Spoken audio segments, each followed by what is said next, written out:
না, এই কথাটা একেবারেই মিথ্যা যে আমরা আপনাকে বসিয়েছি কাজেই আপনাকে আমাদের কথা মতো চলতে হবে। কতজনই তো আমাকে গালি দেয়, আমি তো কিছু মনে করি না, গায়েবানা জানাজা পড়ে আমি তো আমিন বলি। সাথে যে এই যে ছাত্ররা এরকম একটা আচরণ করলো, আমার তো 1000 শিক্ষক, সবাই আমার ঘনিষ্ঠ, সবাই আমার ভালো চান, একজনও এসে আমাকে বলেননি যে আপনার এটা এরকম আচরণ করলো কেন, আপনি একটা তদন্ত কমিটি করেন, কেউ বলেনি। যে চট্টগ্রাম বিশ্ববিদ্যালয়ে আমরা দেখেছি এরকম শিরোনামে নানান নিউজ হয়েছে যে প্রশাসনকে আমরা বসিয়েছি, স্টুডেন্টরা বলছে।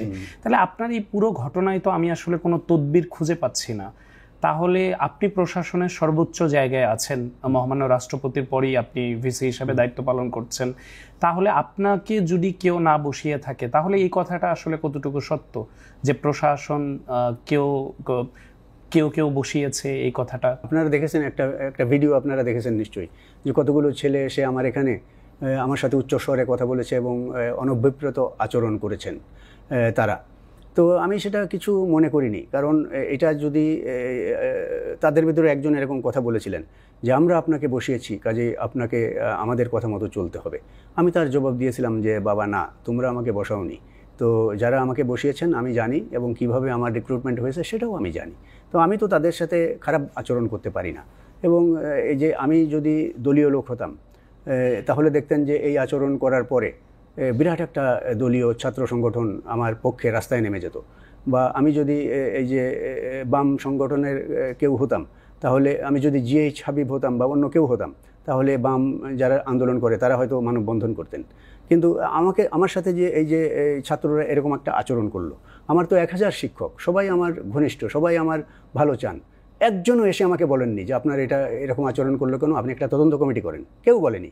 এবং আমি সেটা চাইও না, কারণ আমি তাদের দল করি না, তারা আমার জন্য কেন দাঁড়াবে, কেন বলবে।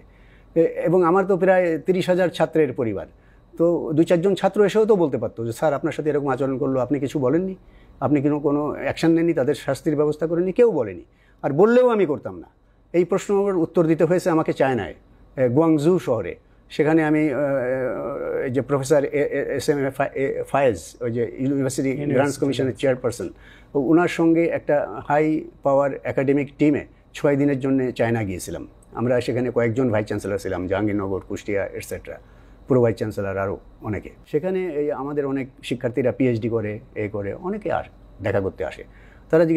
তারা বলছে অন্য কথা, যে আপনার সাথে এরকম একটা ছাত্র সংগঠনের নাম করে বলছে যে এই দলের এরা এসে আপনার সাথে এরকম করলো, আপনি কিছুই করলেন না। তাই বললাম যে বাবা কোনটার কথা বলছো, তোমরা কোনটার কথা বলছো? তখন বললো যে ওই যে আপনার রুমে ঢুকে করলো। তাই আমি বললাম যে দেখো, এগুলো আমরা মনে রাখি না। একটা পরিবারে যদি 20 জন থাকে সদস্য, 2-4 জন এদিক সেদিক হয়, তারা ভুল করতে পারে, কিন্তু আমরা তো ভুল করতে পারি না। তারপরে ওই যারা এগুলো করেছিল তারা পরে আমার কাছে ক্ষমা চাওয়ার জন্য আসতে চেয়েছিলেন, তো আমি তাদেরকে আসতে উৎসাহ দেইনি, মানে অ্যালাউ করিনি। তারপরে 2-1 জন আমাকে এও বলেছে, স্যার আপনার সাথে আমরা একদিন এরকম করেছিলাম। আমি তাই নাকি, কবে? আমি তো বাবা ভুলে গেছি, আমি তো এগুলো মনে রাখি না। তো তোমরা কি করে মনে রাখেছো? আমি ভুলে গেছি। তো আমি এইভাবে দেখি এরা সবাই আমার একাডেমিক চাইল্ড। তো এরা 2-4 জন এদিক সেদিক হতে পারে। একটা পরিবারে যদি 10 জন সন্তান থাকে, 2-4 জন বেহারা হতে পারে। তার মানে এই না যে আমরাও তাদের মতো আচরণ করব। আমরা আমাদের কাজ করে যাব, তারা তাদের কাজ করবে। তারা যদি গায়েবানা জানাজা পড়বে, তারা যদি আমরণ অনশন করবে, তারা যেটা ভালো মনে করে সেটা করবে। আমরা একটাই কাজ করব, সেটা হচ্ছে ছাত্রদের কল্যাণ।